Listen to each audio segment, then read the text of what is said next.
Welcome to The Art of Medicine, the program that explores the arts, business, and clinical aspects of the practice of medicine. I'm Dr. Andrew Wilner, and today I have the pleasure of welcoming Dr. James Gordon. Welcome, Dr. Gordon. It's good to be with you again, Andrew. Well, thanks for taking the time. And I want to set the background here. Several months ago, I was asked to do a story on a program that you have that comes out of the Center for Mind Body Medicine. And you're the founder and director. So I thought, well, that's kind of interesting. And the program was a way of coping with COVID-related stress for health professionals.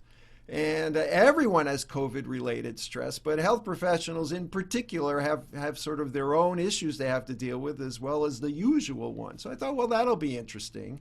So you were kind enough to let me sort of sit in on these group sessions. And as part of that, we did an interview on Medscape, and I'll put a reference to that here in the show notes. And today I wanted to talk about sort of how all of that came to be, which you've summarized in your book, The Transformation, which I just finished reading. I think it's fascinating. It's sort of it's a long story, but it's also a little bit of a practical guide, I think, almost a handbook to do with stress relief. So I'm not sure exactly where you want to start because you've been doing this for about 50 years and we only have 15 minutes. So I'm going to leave that to you, but I want to focus on the book. Sure. Let's start. I'll start with the book. It's a good place to start. Author always likes to start with his book. It's There we called go. The The transformation. Transformation: Discovering Wholeness and Healing After Trauma. And it's a story. It's a story about me, and it's a story about many, many other people who have suffered trauma during their lives. And the book begins with the premise, the understanding that trauma is going to come to all of us sooner or later. If it doesn't come early in life because of poverty or abuse or neglect or childhood illness, or because we're living in a violent neighborhood, it may well come when we're young adults or in midlife with a major disappointment in a relationship or in our vocational life. And if it doesn't come then, it will surely come as we grow old and become frail and lose people whom we love dearly and have to contend with our own impending death. So the point of the transformation is that trauma is going to come to all of us. And the book, as you say, is a practical step-by-step guide to using techniques of self-care and self-awareness to bring us back into physiological and psychological balance, to mobilize our imagination and our intelligence to deal with psychological trauma and stress, and to help us discover, through dealing with these challenges, who we really are and what's possible for us. And I've been interested in this really, in a sense, I grew up in a fairly crazy household. And so I was interested, and both of my parents were, on the one hand, inflicting some trauma by their constant fights, and on the other hand, asking me for help.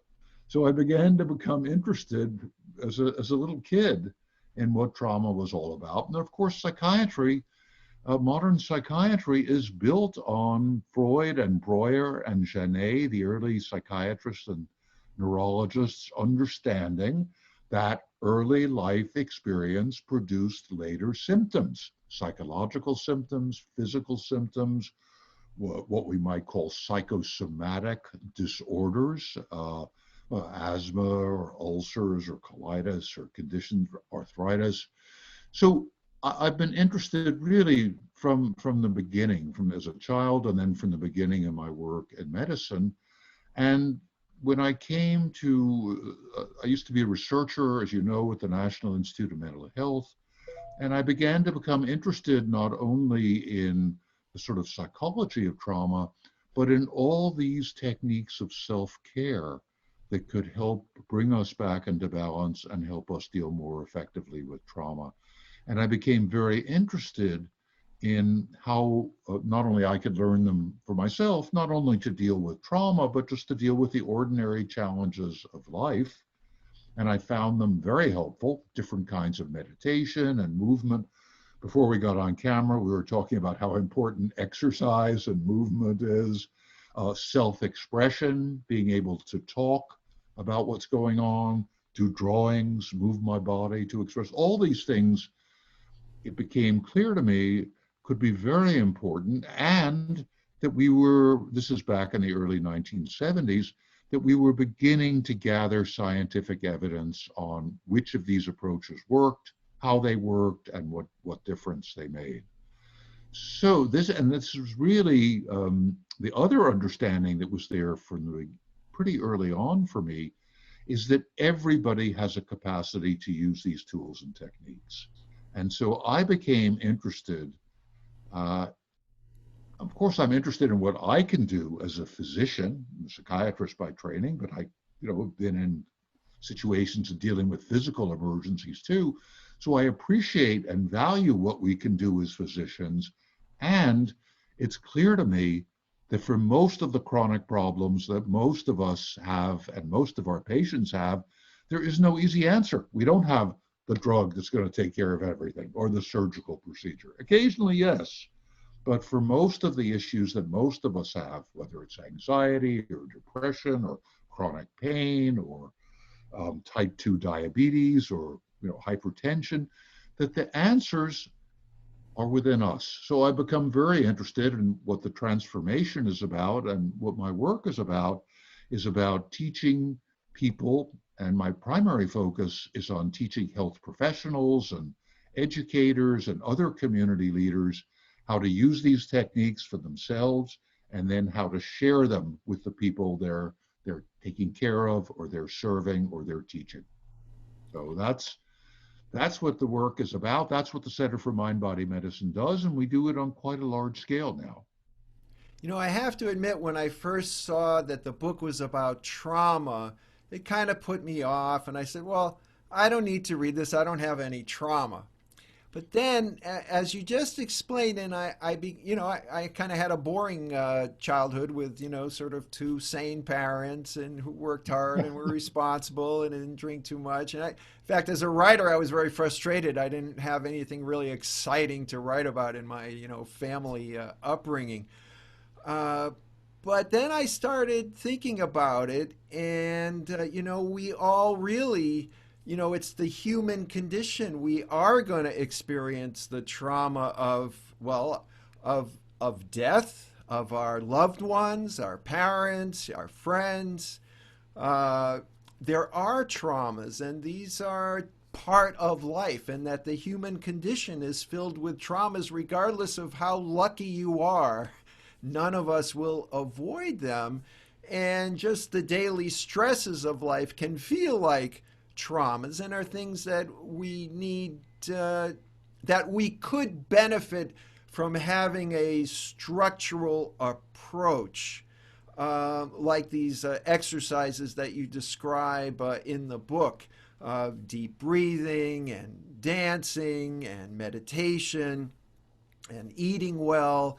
That a lot of these are common sense things that that your mother told you. You got to eat healthy food, right? You don't have to be a Georgetown professor to recommend that. So I kind of came around, and that was a revelation to me, that yes, life is a chronic condition that is interspersed with trauma, and so maybe this is applicable to everyone.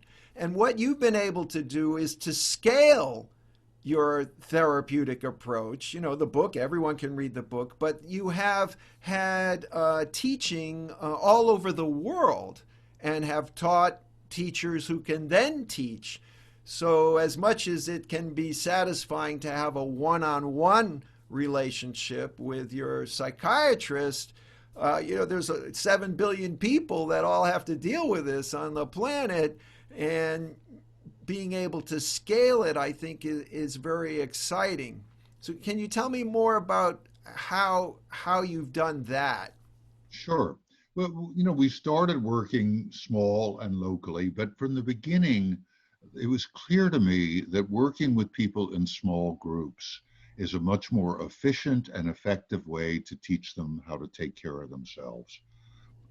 Plus, it provides the kind of psychological support that seems to be so crucial, not only in recovering from trauma, but from dealing with chronic illness of every kind.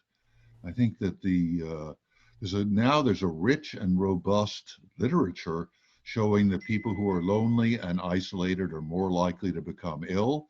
They're likely to stay ill longer, and they're likely to die sooner if they're isolated. Whereas bringing people together just just changes our biochemistry, changes our physiology. And this is also, I knew something and had spent some time with indigenous people and subsequently have spent much more, but all over the world, it was understood that if you had a major problem, that the official healer, whether it's called a doctor or a witch doctor or a wise woman, would bring together a group of people. And that's not because they don't know that the condition exists in that person's body. It's because they understand that part of the healing is bringing people together and reestablishing or establishing for the first time those connections. And we love, in our focus on kind of the sort of power of biomedicine and reductionist science, we've too often lost sight of the context. So we began working locally in Washington, D.C., uh, teaching. I was supervising therapists. Then there were so many people who were interested in this approach. We started a training program so that we could have more people for these groups. We expected 12 people in this local training program. We had 30 who applied. A couple of years later, we did a national training. We had 120 people. About a third of the people in our trainings are physicians. Most of the rest are health professionals, but we have, teachers and clergy and community organizers and peer counselors of various kinds. And we just started expanding and seeing that the work was very effective for people with chronic illness. That was really the first population we worked with. We could just see the changes, and all the people we trained were seeing the changes in their practice.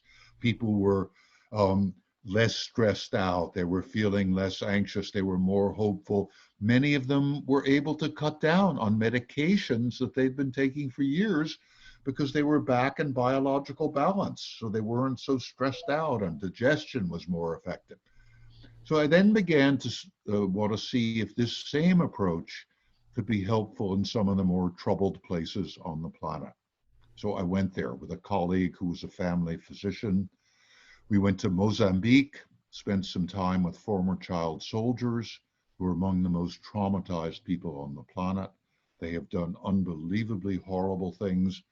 And in order to get them to do it, they were subjected to the most horrible kinds of torture, being forced to kill their parents or burn their villages and so on. And we could see that the techniques were of use to these kids. This was just a beginning. And the same in South Africa, working with people who had lost family members during apartheid. And we did some workshops for them as well as for health professionals. And then I said, okay, this works. So we began working on a larger scale in Bosnia just after the war, working with both the Croats and the Bosniaks and bringing people together and starting to do trainings. Everywhere we go, my work, the work of the Center for Mind Body Medicine, is teaching and training other people who can then share our work, which is how we get to scale. First large scale program was in Kosovo. And what we learned, and then, I think this is important for our viewers, is start doing this work on stress and trauma now. Don't wait. And I say now, particularly now during this COVID-19 pandemic. And in Kosovo, we went during the war. We saw the tremendous damage that had been done by 4 years of war in Bosnia, not only physical damage, but psychological damage. So we began to work on the ground during the war in Kosovo.